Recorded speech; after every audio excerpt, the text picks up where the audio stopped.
You are a natural born public speaker, and that's a fact.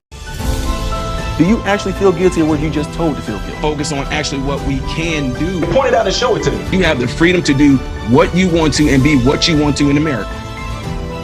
What are we going to do about it? What oppress me? Just saying. So the CRT stuff, BS. What's going on, everybody? Hope you guys are all having a good day, a good morning. Don't forget that if you have not subscribed to this channel yet and you've been watching for a while, make sure you do that. I know it sounds crazy. I know it's something I've done in the past where I'm like, check the channel out first, then subscribe. Well, a lot of y'all have been checking the channel out, and I thank y'all for that. But from what YouTube analytics have been showing me is that you've been checking the channel out and watching the channel faithfully, but just forgot to subscribe. So don't forget to do that. Also, if you are subscribed to the channel, double check to make sure that you are subscribed. When this video is over and you like what we're talking about in this video, don't forget to give the video a thumbs up so it can be circulated in the YouTube algorithm. I really appreciate it if you did that, okay? So, all right, so what happened is this, folks. This came across to me by a lot of you who know that I go into things just from a logical standpoint. And of course, they weren't trying to be funny or nothing like that. They were just like, dude, you're black. So supposedly there is this thing out there that's going around on Buzzfeed that was posted. And again, shout out to the people who watch ABL and they watch me. Some of y'all try to have me, give different perspectives because we both had two different lifestyles of being raised. Me, him, Brandon Tatum, Candace Owens, the Hodge twins, conservative, Christian conservative. A lot of us had different upbringings that happen to be black, and we all might have different perspectives. So I appreciate you guys doing that and reaching out just to see what my thoughts is on this. So anyway, this is Buzzfeed right here. It says black people are sharing the rules they follow that most white people don't even know about. And this is so important. And right here, it has in quotes already. It says, I keep my college jacket in the car. If I have to go to the emergency room, I'll receive better treatment if doctors see that I have a higher education. I'm going to go ahead and get into this. This is by Morgan Sloss, Buzzfeed staff. Okay. Now this says we recently wrote up the unwritten rules people of color follow that most white people don't have to worry about. It says, well, there are so many submissions from our black readers that we decided to do a whole post specifically on black community. So here are the 21 unwritten rules that black people follow every day. One thing I was going to say in here is that this already kind of started off like a little bit of like because how do we know what color these people are? This says that they had so many submissions from black readers and they decided to do a whole post specifically on the black community. So how do you know that all these people were black readers? Is it because they said they were? Did you see the picture of them? Did you see a video of them? Did you see their ID? Oh, no, I forgot they can't get one of those. So anyway, this says, here's number one. Number one says, no matter how angry you get, you try to remain calm. If you raise your voice even a little, regardless of what you say or how you say it, you are instantly labeled an angry black woman and judged wrongly, even when you're right. I think that you're just going to be judged because of the fact that you're raising your voice. Plain and simple, when it comes down to things like this, I don't care if you are white, if you are black, if you are Asian. If we are out and about and I see a woman yelling at a man, I'm going to say, man, she is ticked off. She is mad. It don't matter what it is. It's going to be plain drama, no matter what the color is. And it's going to draw people attention. Now, I'm telling you right now, whether you are black, white, I don't care what your color is. If I see you going off, raising your voice, getting angry at anybody, it's going to draw my attention. It's going to draw anybody's attention. And nobody just look at that and go, well, there goes an angry black woman. And honestly, if you want to be truthful about that, a lot of those terms like that, especially when it comes to being an angry black woman, they came from the black community. No white people really was big on that. That became like a huge, big thing, like in the, the early 2000s, mid 2000s, where you just started hearing about angry black woman. And that was something that the black community talked about quite a bit. So I really didn't hear something like this amongst white people, that's an angry black woman. You know what I'm saying? That's nothing. So, but like I said, that's where I come from. I seen that from within the community, not from somebody that was white. And like I said, again, with this case right here, if you are a woman, period, and you are raising your voice and getting loud, you're just gonna be labeled angry, period, because you appear to be angry. Now, what about if a black woman is talking to somebody and she just started laughing super loud? Are you gonna call her a happy black woman? You know what I'm saying? If it's anybody, if you are white, no matter what your color is, if I see you laughing hysterically at something, I'm going to say, man, whatever that is, it's pretty funny. If I see you getting mad and getting loud and cuss somebody out, I'm going to say, man, that's a pretty bad situation they got going on. I don't care what color you are. So anyway, This anonymous person wrote and said, as a black woman, it's frustrating to see that black women are seen as angry, aggressive, combative, and difficult when disagreeing about something, while my white peers are seen as passionate, energetic, and spirited debaters. It's disappointing, unfair, and can have serious impact on one's career. How and why? You know what I mean? So if you say that you are seen as being angry, aggressive, combative, why is that? How are black women being portrayed in movies? How are black women being portrayed in society? How are black women being portrayed amongst their own community? You know what I mean? So now here's the thing though. When you are passionate about something, it comes off as being passionate. I spoke out at that school board meeting. Not one person said that is an angry black man. No, they said that is a father who is standing up for his children, who is speaking out with passion, and he's bold. Well, then they're going to turn around and reverse them and say, that's because you a man. But if it was a woman, she's seen as being, no, I don't care who it is. Now, you said angry, aggressive, combative. Why? Again, why? Why is that? Because the only way you can be seen as being aggressive and combative is if you are being aggressive and combative. There's a difference between somebody being super mean and mad and all that. See, the thing is, people feel the intentions of your heart. If the intentions of your heart is pure and well-meaning, and you speaking with that passion, then it's going to come off as being that. But people can tell the intent of your heart. That's where it comes from. When your intentions of your heart is to be nothing more than to be aggressive and combative and difficult and blah, blah, blah, blah, blah, that's what it comes off as. So now, again, I can see why. But at the same time, we have to ask ourselves, how did it get that far? I'm only on number one, y'all. I'm talking so much. This says, my mother taught me to always ask for a bag and a receipt. No matter how small the purchase, you can be accused of stealing. Now, here's what's crazy about this. I don't think the only place I've ever gone to where they ask me if I even want a receipt is like fast food restaurants or something like that. Or if I go to pick something up, I'll pay for it with my card. They'll say, would you like your receipt? I'll say yes, or I'll say no. I don't think I've ever gone to like a convenience store or like a grocery store or even like a whatever and get a receipt. Matter of fact, there's automatic checkout lanes in a lot of grocery stores, and it just gives you a receipt back. Now, again, I've been into places, my wife been into places because she shops and get things, and I've never once had someone just say, okay, thank you. No, they say, here's your receipt, or they'll say the receipt's in the bag. So that one right there, I don't know. Number 3, as a black man, my father taught me when being pulled over by the police to pull your insurance and registration out the glove box and keep it ready on your seat. That way you don't have to reach in the glove box when the police are at your window. That don't have nothing to do with being black. That just has something to do with being prepared. I kid you not. Told my sons the same thing. You get pulled over by the police. Depends on, when you get pulled over, put your hazard lights on, whatever like that. Already bring up, your insurance card is up here, and, the registration is right here. Already have it ready when the officer pull up. Now, if you don't want to do that, you can wait in the car, just chill, whatever. Already have the window rolled down. Officer comes up, asks you some questions, blah, blah, blah. He tell you to get something out the glove compartment, whatever like that. Then you do it. Now, don't put this stigma in people's mind that if they do something like that, they're getting ready to be shot. So this says, I had to teach my sons how to drive, and after they got their license, I then had to teach them how to handle police if they get pulled over, so they are not deemed a threat and make it home alive. That is not only for black people. That is for any people. I think any father or any mother that is teaching their children how to drive will teach them these simple things to do if and when they get pulled over by the police. It has nothing to do with their color.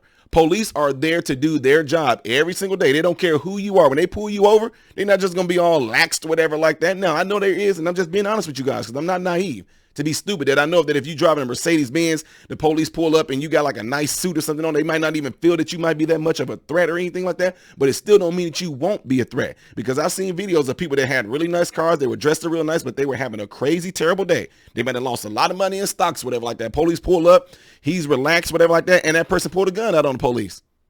We've seen that in videos. You can look them up on YouTube. The point being, police typically will pull up. They stand at a certain angle at the window and ask questions, whatever like that. That's what they do.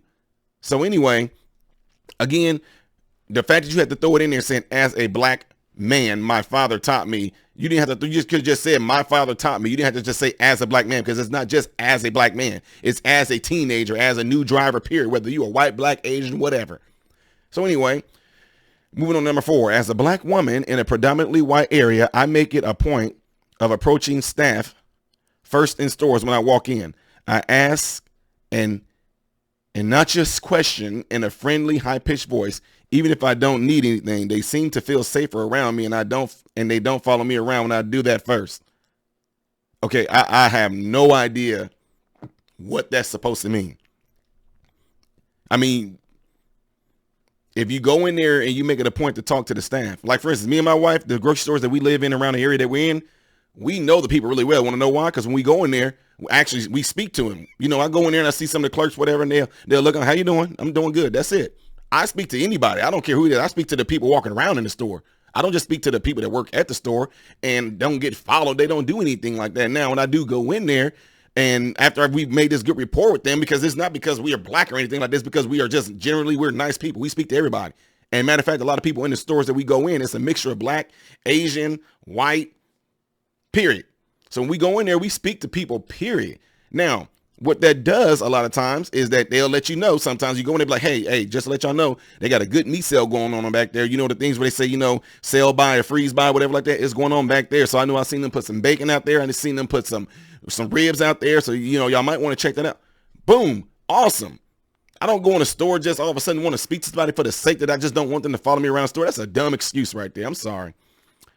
As a black woman, I usually keep my college jacket in the car. If I have to go to the emergency room, I'll receive better treatment if doctors see that I have a higher education. Well, that seems like you don't have higher education in thought process, because as medical professionals, we are taught to treat you according to your injury, not according to your color.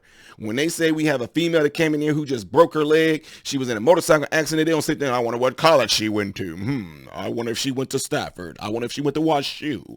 No, doctors are there to treat your injury, And again, because they don't, I mean, if there are, I don't know if all, I mean, I'm just telling y'all, I don't know if all doctors or whatever, nurses, whatever, these people are racist or not. But the point is, when you get something like that, I'm just saying, from what I've had, when I had to do like a clinical rotations and we had to do certain things where, you know, we had to be in the ER just so we can see what acute injuries and things look like. I would see them come in there and say, patient is a 65-year-old female who just fell off of a bike.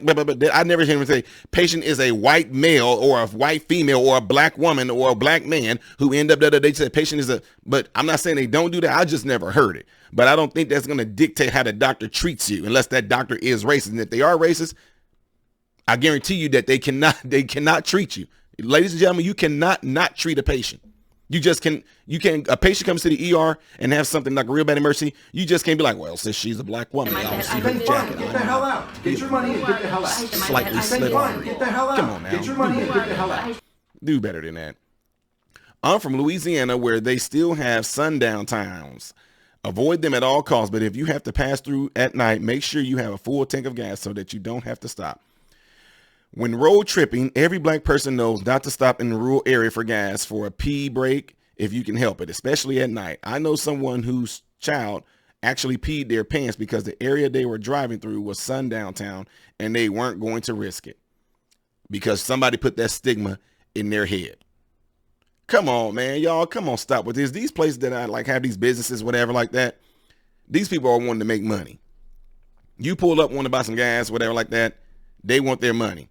Now, if there is towns like that, because I've heard people tell me that there are towns like that, and you know for a fact that it's like that, because I'm not saying they don't exist, but if you know for a fact that it's like that, why don't you make sure that you have enough gas to pass through those towns? Why don't you make sure that you take the proper pee break if you know that you're going to be passing through these towns like this, these sundown towns? If you knew you're gonna be passed to a place like that, then make sure you pee. Okay, I mean, it's that simple. Like I said, I'm not saying that these places don't exist. I'm not saying that, but I'm saying if you do know this, then that's on you if you didn't take the proper precautions before going through places like that. Number 7. I'm a black woman, relatively new to my mostly white neighborhood. When I take a walk for exercise, I always walk in the middle of the street, not too close to houses on either side. I wear reflective gear and avoid staring too closely at any of the houses. I often think of Ahmaud Arbery when I'm walking. Get out of here. Okay. I'm a 50-year-old black. Wait. This woman right here said that she stays in a relatively new mostly white neighborhood. So when you went and scoped out the house, you didn't ask about the surroundings or anything like that, which it doesn't even matter. You live in a nice area and you think, what do you think is going to happen? What do you think is going to happen? I live in a mixed neighborhood right now, as she might explain right here, but it is definitely mostly white, but there are black people here. There are Asian people here. There are Indian people in the neighborhood that I live in. And guess what? I see white people walking around, walking their dogs and everything, and they got on reflective gear when they walking out at night. Me and my wife, we walk. I don't put on a reflective gear or anything like that at all. And sometimes we walk in the street because we just want to. It's a quiet like type neighborhood like that. We walk in the street. So I don't get what this is trying to say. And I don't think of Ahmaud Arbery because I'm not trying to go into somebody's a house that's being built. I don't walk into nobody's property like that. I don't do that. So yeah. And of course, just like him, he wasn't just jogging through no neighborhood. He was running from something. And we all know why. So that's a lame excuse. It just goes to show the ignorance of what she even knows about this. I'm a 50-year-old black man who lives in a 98% white neighborhood. I do not go for walks alone, ever. I do not trust the level of suspicion that white residents would have regarding my presence. For example, when kids of color visit our neighborhood to do door-to-door sales, someone usually posts their presence in the neighborhood association Facebook page. So at least I make sure I'm walking my dog, or better yet, I'm walking with my spouse. I like this. Okay, so check this out. You're a 50-year-old black man who lives in a 98% white neighborhood. I do not go for walks alone, ever. Why? Why? You don't think that those white people all know that you live there? What are they going to do to you? What are they going to do to you? This is absolute nonsense, gaslighting, virtue signaling bullcrap. What are they going to do to you? I do not trust the level of suspicion that white residents would have regarding my presence. Then why did you move there? Why? You know what I mean? What did you move there for then? Right now, I'm doing good. Okay, for myself. I am not going to move back to the ghetto and to the hood. I mean, what are you talking about? Y'all get what I'm saying? I'm not going to move to a place that I know that that area has high danger.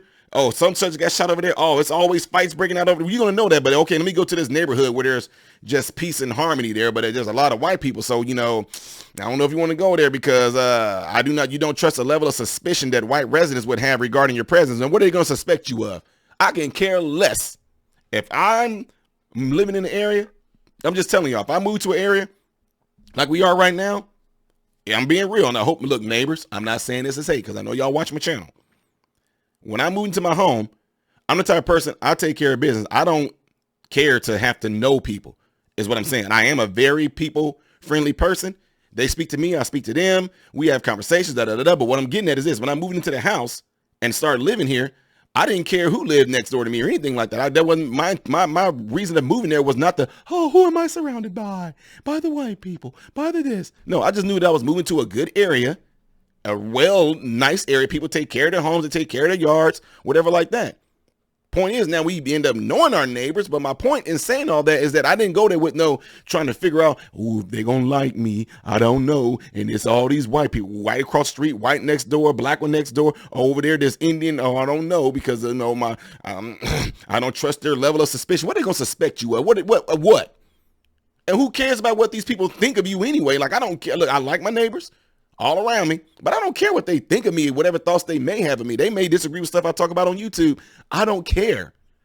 So you putting too much into that. He said, for example, when kids of color visit our neighborhood to do door-to-door sales, someone usually posts their presence in our neighborhood association Facebook page. So what? Is it because of their color, or is it because they letting everybody know there's going to be some soliciting in the neighborhood, folks? They going around trying to get us to do this or do that. And on top of that, in the neighborhood that we stay in, people give alerts like that too.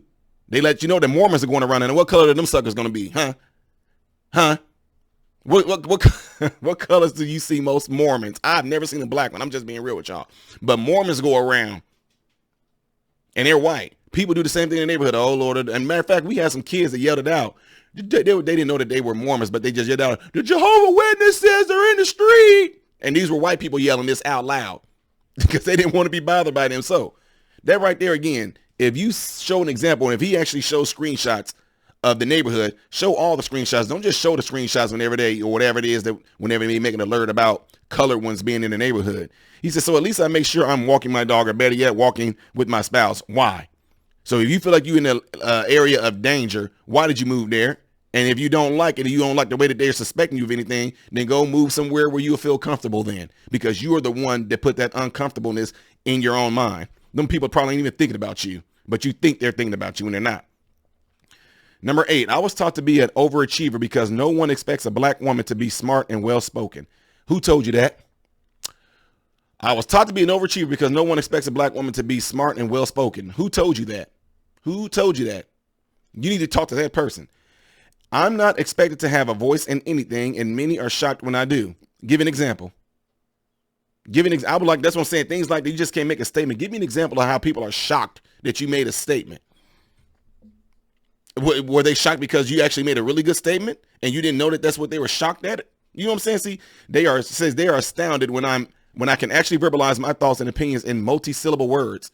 Melanin and ovaries do not cancel out intelligence and reasons. See, this is one of the things where you just saying something that sounds good and give some examples of it. Sounds good, but you're really not saying anything. I mean, God, I love people of intelligence. I really do. I really, really do. When people say something that is actually like, can be what in sense someone can say like it's profound or is very impactful and meaningful, you can jot this stuff down and use this as like your everyday affirmations into getting you to be a certain way of thinking. You know what I mean? So I like stuff like that, but I don't want to sit there and say people are just blown away because of the fact that you're black and you're saying that. People tell me almost every day I get at least a minimum of 200 different emails or comments of people just saying, oh my God, you are so smart. You are so intelligent. Oh my God, I love how you broke that down. I don't look at that and go, well, people are astounded at that because I am a black man who grew up in the hood in the ghetto from a single parent home. And I just happen to turn out to be articulate and smart, and people just no, they just like the fact that you are saying something that might be impactful to them. Has nothing to do with because it's a black woman saying or it's a black man saying. Stop doing that. They just like the intelligence of something because it impacted them. It had nothing to do with you and your color. Number 9, guys, I'm gonna stop at 10. Never ever put your hands in your pockets while walking around the store. If you don't want to give them a reason to follow you around or call the police, your hands need to be visible at all times. That's a bunch of bull crap, because my wife was here. She would tell you right now. I walk around my hands in pockets all the time, especially if I'm with her, because I'm bored out of my mind. I'm just walking my hands. I walk with my hands in my pocket. I mean, that's just how I do. This right here is a lame excuse that somebody just made this stuff up. You walking around a store with your hands in your pocket or anything like that, you can make yourself suspicious even more, because they don't know probably what you're gonna pull out your pocket. They know what I mean? You're looking at it like I got something in my pocket and I'm stealing and all this.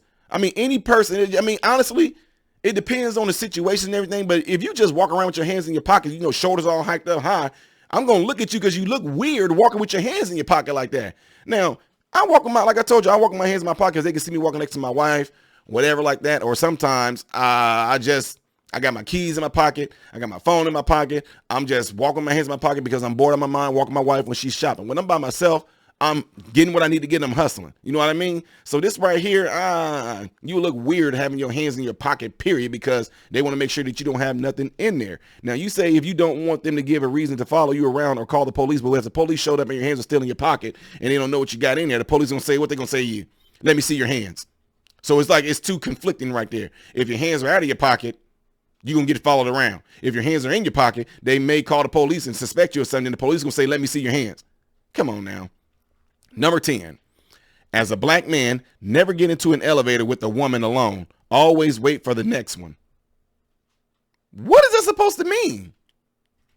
You're going way back to Black Wall Street. When the black man got in the elevator with the white girl, she accused him for sexually assaulting her, and that's what caused him to go and just massacre all the black people. Just kind of like this. It caused this huge outrage of white people when this girl accused this black man of assaulting her on the elevator. So as a black man, never get into an elevator with a woman alone. I'll get on the elevator with anybody and do not care.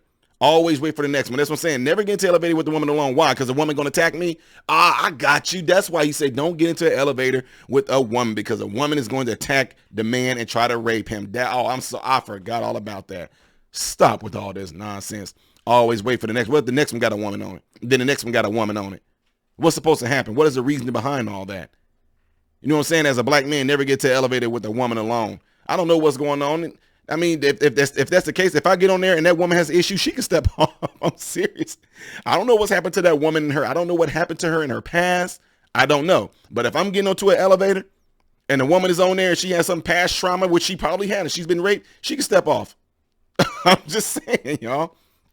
All right, that was too easy. So I said I was gonna stop at 10, but maybe I'll stop at 11 if it doesn't give me. If I end up running on too much about some of these comments, especially this one, I might stop it at this one because I know we've been going for a long time here, and y'all might start to get a little. Sometimes okay. Number 11.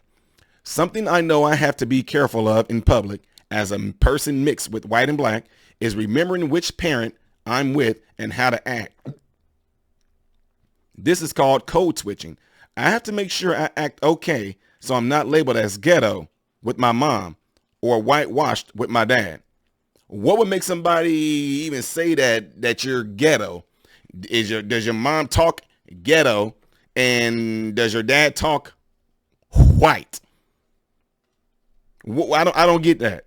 I mean, my parents are black, and I don't understand what would I be articulated as? You know what I mean? When I talk, what do I just talk as me, period. I talk as Ty Smith. I mean, there is no, I have to act accordingly, you know. Now, I will give you this, and like I told you guys, I'm honest about things. When I go back and talk to my friends and buddies and even some of the young kids in the hood, there is this switch. I get what she's saying. There is this switch that I can put on, that I can relate to them on. You know what I mean? But at the same time, I told you, it's real about this. When I'm talking to corporate America, then there's a different switch that I put on to talk that dialect that they understand. You know what I mean? It's the truth. You know, and a lot of people do this. So in this case right here, I guess you gotta give me the scenarios, you know, because like I said, I've seen people. I've seen my wife. My wife is very, very, very, very well spoken. She's very well spoken. Matter of fact, when I got married to her, I think she helped with a lot of the ways that I'm able to articulate things across to you guys because of the way she talk. But at the same time, I seen my wife get around her cousins and she go from, girl, that is not what? Girl, sister, girl, But then when she did that, I was kind of like, wait, what? My wife can talk a little hood, a little bit, you know. I'm just saying, because when I married her, she was, I have my degree in business marketing management, and I'm a this and I'm a that, and I this and that, and oh, by the way, on this date that we're going on, do I need to take out any money because I'm an independent woman? And I broke all that down out of her too. She just didn't know what she was getting herself into. But my point is, the way she's very articulate, and my wife is way more articulate than I am. I mean, she's way more articulate than I am. But when I seen her get around her cousins and all them, and then I seen all that, girl, what? Girl, them shoes are, girl, you are killing it. And it's like, whoa, okay. So I do get what she's saying right here. Not gonna hate on that, but it says something I know I have to be careful of in public. You shouldn't have to do any of that because nobody really cares. I mean, when you're in public, what is it that you're doing that would make somebody think that you're being ghetto? Is it back to our first question above, that if you're being loud or whatever like that, you just ghetto? Because I know people that I grew up with, and not that I grew up, I'm sorry, people that I worked with down in Florida, my patients family, if I see somebody acting loud like that, then the people down there say, oh, you know, they're white trailer trash. Like, why is that? Look at them. They just out there just being all loud and obnoxious and all. Oh, okay, wow. So what y'all call white trailer trash because people being loud, we call them ghetto. Oh, y'all call them rednecks, and we call them ghetto. See, black folks, at least we only got ghetto. White people got rednecks. They got hicks. They got trailer trash. I mean, we just got hood and ghetto, I guess. I don't know what else, but you know. So anyway, that's number 11. I lied. Maybe I'll stop at number 12. Number 12 says, no matter how cold or windy it is, my hood stays off. My earbuds, headphones stay off my ears. Then you are crazy, JoJo Bunny. I am not about to freeze for nobody. No, what's going what's supposed you gonna sit there and end up having you gonna have hypothermia to your ears. They're gonna fall off because you don't want to wear them. For what reason? No matter how cold or windy it is in my hood. No, he said no matter how cold or windy it is, my hood stays off and my earbuds, headphones stay off my ears. Okay, that's the choice that you made. See, again, somebody put this weird stigma or fear in your mind that something is supposed to happen if you wear a hoodie. I have a hoodie, and I wear the hoodie all the time. I wear the hoodie. If it's cold, I'm wearing a hoodie. And a lot of times, if it's not cold, I'm wearing a hoodie because I'm getting ready to get this sweat on when I'm working out. Plain and simple. Not one person has ever done anything to me when I'm wearing a hoodie or anything like that. So they didn't bought into all this nonsense. But again, a lot of times it's not their fault because this is something that they have been taught. This is something that somebody brought to them. So anyway, folks, if y'all want me to continue on, let me know in the comments below. If y'all want me to go from 13 to 21, I'll do another segment on this, but I feel that y'all need a break right now because you can be just turned completely off with your mind. You know, you just kind of, it's the truth. I learned it from TED Talk. After about 12 minutes or something, people just seem to just be done a little bit. They kind of checked out a little bit. So I'm going to end it right here, but make sure that you subscribe to the channel. Make sure you give the video a thumbs up if you like what we're doing here. Let me know in the comment section if you would like me to do the rest of these 13 through 21, and we will do that. Don't forget to give the video a thumbs up. Don't forget to share it. All right. I appreciate it, folks. Don't forget, if you also would like to donate to the channel, you can do it through paypal.me/Modern Renaissance Man. Look in the link in the description. It's down there in the link in the description. If you donate, great. If you don't, great. Also, if you would like to send gifts, that same thing is in the description below. Okay, check it out. If you would like to join Patreon, where I do these different things, where if you join, you will have a song played every month. That's your choice. If you do, great. If you don't, great. I don't know how many tiers are left, so it's up to you. It's at patreon.com/Modern Renaissance Man. Or you can check the link in the description. All right. Let me know, folks. I am Ty Smith, Modern Renaissance Man, hoping and praying that every last one of you have food, shelter, and clothing. And most of all, I hope and pray every last one of you guys are in great health. God bless you all through Jesus.